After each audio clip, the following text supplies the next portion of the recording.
Salut les amis, bienvenue sur ma chaîne CDS Motors.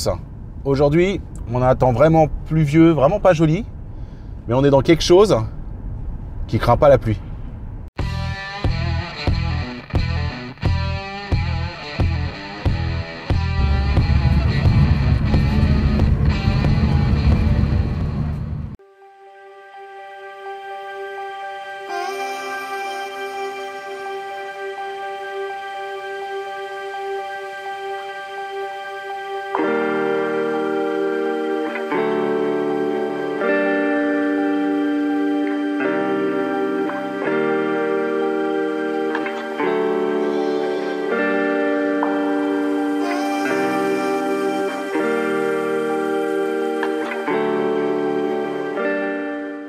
Salut les amis, donc voilà ce que je vous présente.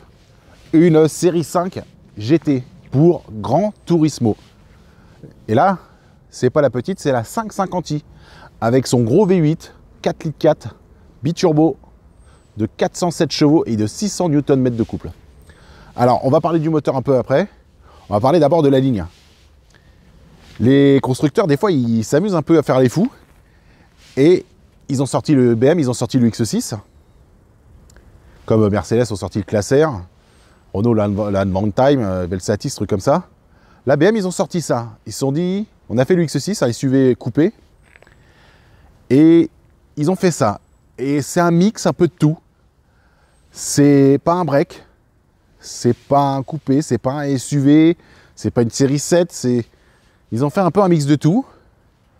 Je vous avoue que quand je l'ai vu, quand ils ont sorti ça dans la presse la première fois, j'étais un peu, j'ai fait ouais, c'est quoi ce truc chelou, c'est pas terrible. Et quand on la voit en vrai, je vous le dis vraiment, eh ben, ils ont réussi leur coup. Elle est magnifique. La face avant, donc on est encore sur les anciennes générations, on n'est pas sur les toutes nouvelles hein, avec la calandre gigantesque. Pourtant, elle est loin d'être déjà ridicule, mais je pense que c'était le maxi qu'ils auraient dû faire. Hein. Les dernières, j'ai du mal. Elle est assez carrée, massif, elle est vraiment très large. Elle impose bien. Elle n'est pas calée au sol, mais ça fait pas 4x4 parce qu'elle est quand même avec des roues en 20 pouces. Et c'est pas du petit pneu. Hein, parce que pour passer la puissance, ils ont quand même mis du 275 sur du 20 pouces. C'est loin d'être petit. Voilà. Très sobre parce qu'ils ont cherché le luxe, hein, pas la sportivité. Pourtant, son cul ramassé comme ça, un petit peu en mode coupé, a un petit côté sport. Derrière, venez voir, elle est quand même... Ils ont joué la sobriété. Il y a juste marqué GT pour Gran Turismo. Ils n'ont pas mis le logo de la cylindrée. Donc ça donne vraiment le slipper parfait, hein, parce qu'on s'attend peut-être à un 3 litres D dedans de 250 chevaux, un truc comme ça, mais là il y a quand même 410 chevaux quasiment. Les deux grosses sorties d'échappement qui vont super bien. Bon, là, il y a un attelage parce que la personne qui l'a fera une petite remorque. Sinon, voilà, quoi. Elle est vraiment dans un style que j'aime bien. En plus, elle est noire. J'aime vraiment les voitures noires, même si c'est super salissant. Ça, c'est un truc de fou. C'est relou à un point possible. La trappe à essence est là parce que quand on est un V8, ça devient son ami parce qu'on la voit souvent. Voilà. L'extérieur, ils l'ont assez réussi. Elle est vraiment massif. Mais j'aime bien, vraiment j'aime bien. Avec quand même, elle fait 1,90 de large sur 5 mètres de long. Et donc je vous disais, c'est pas une berline à proprement parler, parce qu'elle fait quand même 1,56 de haut, presque 1,60 m de hauteur. Donc c'est pas un SUV, mais on n'est pas dans une série 7 qui serait à peu près à cette hauteur-là, donc elle est plus haute. Alors le petit truc rigolo, venez, c'est que ils ont fait un truc que moi j'avais découvert sur la Skoda Superbe, c'est que le coffre, il s'ouvre en deux parties. On a la première partie, qui est comme ça, donc en mode coffre berline, et ils l'ont fait en hatchback aussi. On appuie, il y a deux manettes si vous regardez bien, une, deux, et là on a le grand coffre, on peut charger. Et ils ont fait l'option, parce qu'ils savent que c'est des gens qui ont un peu de thunes, et donc si on habite dans un gros appartement luxueux et que le sous-sol n'a pas une hauteur de fou, ou même son garage n'a pas une hauteur de fou, on peut taper le coffre, parce qu'il se retrouve donc à une hauteur très haute. Hein. Il suffit qu'on règle c'est dans les options intérieures. On règle la hauteur maxi d'ouverture du coffre ici. Vous voyez, donc en fait, quand on l'ouvre comme ça, il s'ouvre à la hauteur que vous voulez. Donc on va dire, il s'ouvre jusqu'ici. Et si vous êtes à l'extérieur et que vous voulez qu'il s'ouvre à fond, on appuie sur le bouton max, il s'ouvre à fond. Là, il n'est pas réglé parce que la personne ne l'a jamais réglé parce qu'il n'a pas besoin. Voilà. On va découvrir un petit peu l'intérieur, les amis. Suivez-moi. Alors, on va regarder l'intérieur. Et, en fait, la série 5 GT, elle était un... Ils ont pris beaucoup de choses de la série 7. Hein. Je vous l'ai pas dit. La face avant, qui est un peu le style de la dernière série 7 qu'ils avaient sorti, et qui préfigurait finalement la série 5 F10 qui est sortie après, qui retournait dans ce style-là. Et pour l'intérieur, ils sont partis aussi sur la série 7. Hein. Regardez-moi ce tableau de bord, c'est la série 7.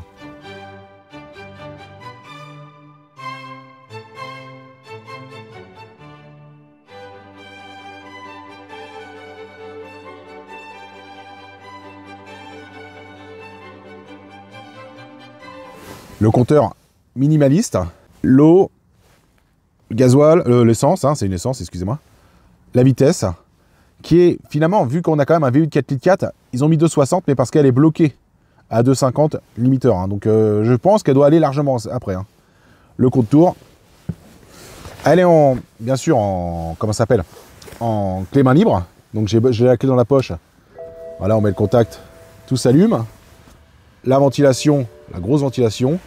Voilà, ça c'est le truc BM, ça fait que des bips dans tous les sens. C'est le truc que je supporte pas sur les BM, les dernières générations. J'adore BM, mais ce truc-là. Voilà, là, le e-drive pour jouer avec tout. Radio. Hop, vous appuyez sur back. On revient en arrière. On voit tout en fait. Comme d'hab, hein, dans tous les trucs. Elle a le gros écran quand même 16 neuvième, qui est très sympa. Les inserts bois, mais bien, c'est ce que j'aime bien, c'est que c'est pas lisse. C'est vraiment, c'est plein de rainures. Au doigt, on touche, on a vraiment l'impression que c'est du bois, du vrai bois. C'est très agréable. Et j'aime bien, moi. J'aime vraiment. Alors, la hauteur sous toit, très haute. Je sais pas si on voit. Parce que je suis assez grand, hein, et le siège n'est pas réglé à ma taille, donc il est assez haut. Mais il y a une très grosse hauteur sous toit. Donc, on est vraiment un peu dans un style un peu monospace SUV. Ils ont vraiment fait un mix qui est pas mal. Alors ça, c'est un kiff. Voilà. Le toit complètement vert, c'est un double toit ouvrant. Il n'y a que ça qui s'ouvre, hein, évidemment, mais on a le double toit vert. C'est super sympa. On appuie sur ce bouton, ça s'entrouvre. On l'ouvre complètement, mais bon, là, il pleut, on va pas l'ouvrir, on va pas mouiller l'intérieur. Voilà. Un très bon son. On voit bien, rétro-électrochrome. Vraiment, on est dans le grand luxe, hein, les poignées au volant. Phare auto, exactement, hein, c'est les trucs basiques. On a les sièges chauffants. Pas massant, pas comme l'Audi A8 qu'on avait essayé. Voilà, les boutons sport. Frein à main électrique. Le double rangement. Boîte à gants assez petite. Hein. Les voitures, maintenant, les boîtes à gants, je trouve qu'elles sont toujours assez petites. L'afficheur tête haute, je ne sais pas si on voit avec la caméra. Non, elle est assez bien équipée, elle a tout, les sièges réglables avec rappel, avec mémoire. Les trucs que j'aime bien BM, c'est que quand on coupe le contact, en fait, il suffit qu'on règle. Et après, quand on coupe le contact, le siège conducteur se recule et le volant se rehausse. Comme ça, c'est agréable pour sortir et pour entrer dans la voiture. Et dès qu'on remet le contact, hop, il se remet à sa position. C'est vraiment ça une option qui est sympa. Très sympa.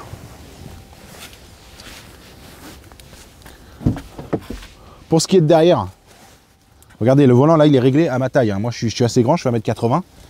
Et on va bouger un peu le bazar du propriétaire. Hop. Regardez ça, la place que j'ai encore. Elle est vraiment très grande. Hein. On est vraiment dans une berline de luxe. La ventilation derrière. Le prise allume-cigare pour pouvoir charger les téléphones, les PC, etc. Ah, j'ai pas mis le contact, mais bon, on a les rideaux qui sortent de chaque côté pour fermer. Le truc que j'aime bien, qu'ils ont réussi, c'est qu'il n'y a pas de montant sur les portières. Et ça c'est un style de fou. J'adore. J'adore. C'était Subaru qui l'avait fait sur la Impreza aussi, sur une berline. Mais ça, vraiment, c'est un truc que j'aime bien. Voilà. Bien sûr, quand on passe la main, ça s'allume pour qu'on puisse voir tout ce qu'on fait. Donc, je vous ai dit, on va pas parler du moteur tout de suite. Là, on va en parler. On va ouvrir le capot, je vais vous montrer ce monstre. Alors les amis, je vous montre le monstre. Et c'est un monstre bien caché. On ne le voit pas trop. Alors, BMW, Twin Turbo. On n'est pas sur une sportive, il n'y a pas de démonstration en rouge, marqué M-Power et tout ça. Donc on a vraiment un bloc face avant qui est énorme. Vous voyez, le moteur commence que là. Donc tout ça c'est vide. Hein. Tout ça vide, entre guillemets. Il y a quand même les radiateurs, condenseurs de clim et tout le tralala. Alors ce que vous voyez ici, vous voyez, parce que je ne vous ai pas dit échangeurs, c'est qu'en fait les échangeurs sont refroidis par eau. C'est des échangeurs RO. Ça veut dire, donc là on a un bocal de refroidissement, c'est l'eau pour les échangeurs. On a une petite pompe à eau électrique et ça passe dans le radiateur. En fait, c'est pour qu'il soit toujours vers les 90 degrés. En fait, ça reste, je pense que c'est mieux pour les ingénieurs de gérer la cartographie quand la température de turbo est toujours la même tout le temps. Voilà. Alors, le petit truc en plus de ce moteur, qui est différent par rapport à ce qu'on pense.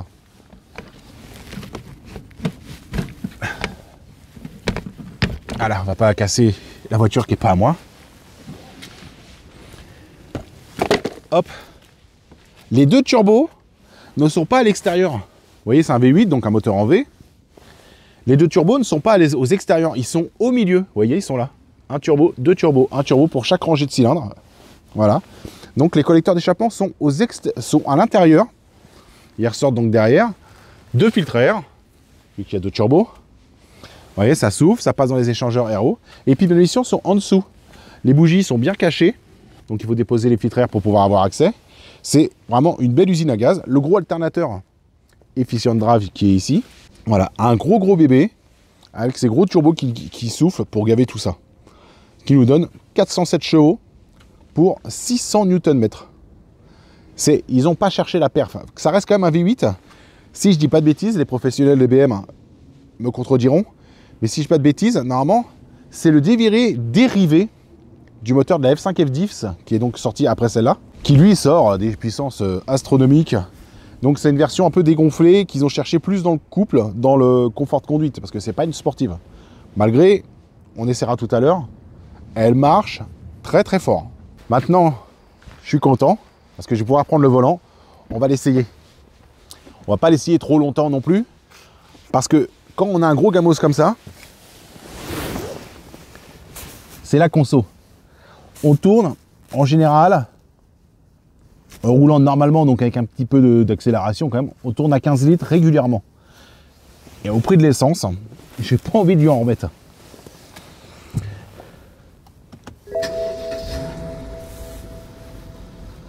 Silencieux ce V8. Hein.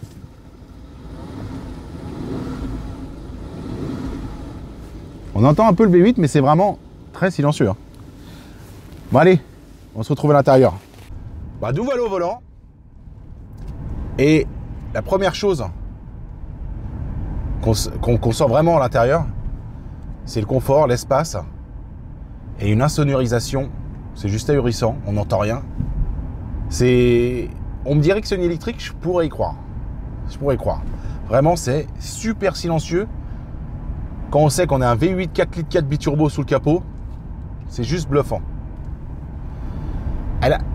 C'est une voiture, malgré qu'elle ait quand même plus de 400 chevaux, elle n'invite pas à l'attaque. Je dis pas qu'elle tient pas ou tout ça. C'est juste qu'on est vraiment trop bien. La boîte 8 vitesses, la ZS 8 HP, elle est magnifique. Moi, pour le moment, c'est vraiment une des boîtes que je kiffe absolument, la ZF 8 HP. On la sent pas.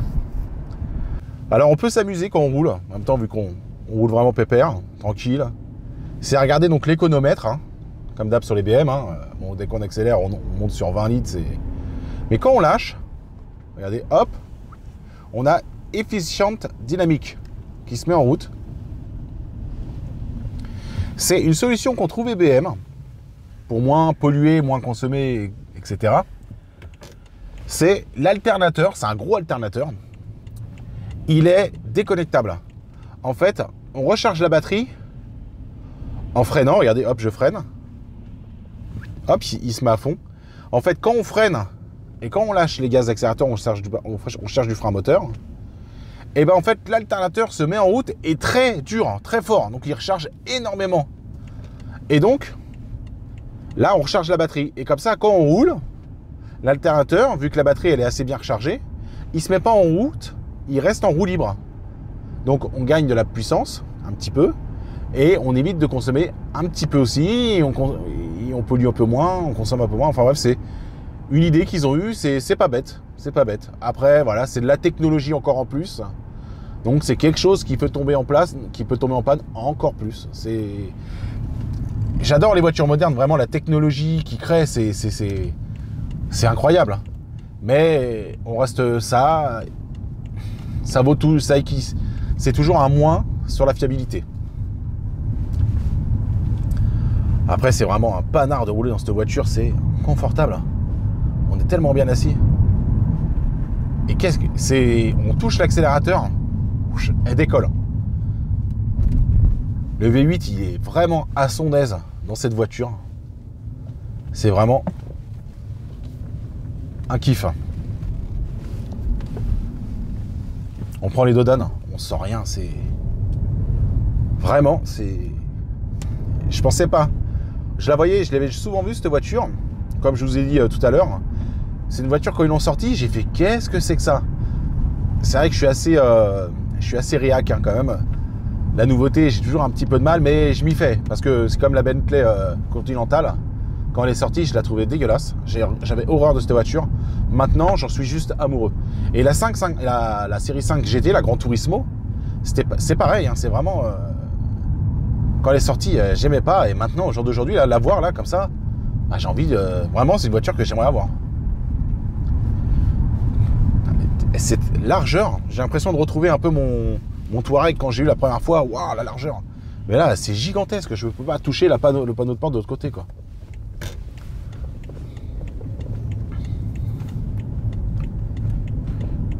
Puis ce moteur, ce velouté, il n'y a rien à dire. Hein. Les gasoils, les trucs comme ça. Un gros V8 essence, surtout la gavée par 2 turbos. Il n'y a rien de mieux. Il n'y a rien de mieux. On n'entend rien. Pas de vibration. Rien du tout.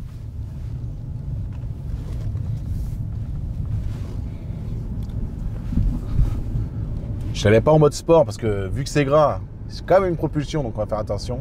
Mais dès qu'on touche l'accélérateur,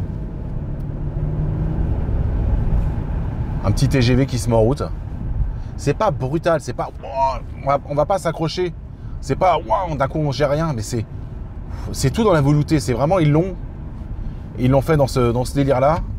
Et ils l'ont réussi. Voilà, hop, tu vois, on touche un peu les gaz et tout. Ça reste mouillé. Hein. Il y a beau avoir des roues en 20 pouces énormes. C'est de propulsion, c'est mouillé. Après, l'anti-patinage, je dis, toutes les aides, elles se mettent en route. Pour se mettre au tas, il faut vraiment y aller. Hein. Alors là, on croise quelqu'un sur des petites routes. Donc c'est un peu compliqué parce que c'est un gros bébé. Donc on va laisser passer. Ah, ça dit pas merci, comme d'habitude, mais bon, ça... Je suis quand même... Peut-être que je vais le répéter, mais c'est ahurissant, le silence. Vous vous rendez peut-être pas compte via la vidéo, mais quand on est dedans, c'est impressionnant. On entend juste la bande de roulement des pneus, quoi. C'est un petit peu, mais vraiment léger, quoi. Et c'est parce qu'on roule sur de la pluie, donc c'est beaucoup plus bruyant. Sur du sec, je pense qu'on n'entendrait vraiment rien du tout. C'est un véhicule qui est super confortable, qui a vraiment tout de la voiture, la limousine de luxe. Mais quand on appuie sur le bouton sport, j'ai mis sport parce qu'on peut mettre sport plus, mais ça déconnecte les aides. Et vu que c'est gras, on va pas toucher. Quand on appuie sur ce bouton-là et qu'on appuie sur la pédale de droite, il se passe ça.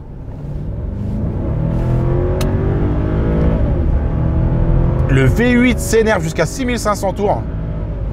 C'est impressionnant, ça monte. Je lâche, je préfère lâcher. C'est mouillé. Et on va atteindre des vitesses qu'il ne faut pas dire.